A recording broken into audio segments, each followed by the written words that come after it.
राज्यातील विधानसभा जिंकल्यानंतर मुंबई महापालिका कोणत्याही परिस्थितीत हाती घ्यायचा चंग भाजपानं बांधलाय।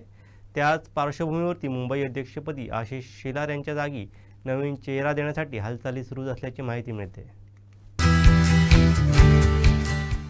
मुख्यमंत्री देवेंद्र फडणवीस यांचे निकटवर्तीय माजी आमदार सुनील राणे यांची मुंबई अध्यक्षपदी वर्णी लागू शकते अशी जोरदार चर्चा आहे। विधानसभा निवडणुकीनंतर राजकीय पक्षांना आता मुंबई महापालिका निवडणुकीचे वेध लागले आहेत। भाजप आणि महायुतीला सध्याची स्थिती अनुकूल असल्याचा अहवाल प्राप्त झाल्याची माहिती आहे। त्या पार्श्वभूमीवरती भाजपमध्ये आता मुंबई कार्यकारिणीमध्ये बदल करण्यासाठी हालचाली सुरू आहेत। मुंबई अध्यक्षपदी सध्या आमदार आशिष शेलार असून त्यांच्या ठिकाणी आता नवीन चेहरा देण्यात येईल अशी माहिती आहे। त्या दृष्टीनं माजी आमदार सुनील राणे यांच्या नावाची चर्चा आहे।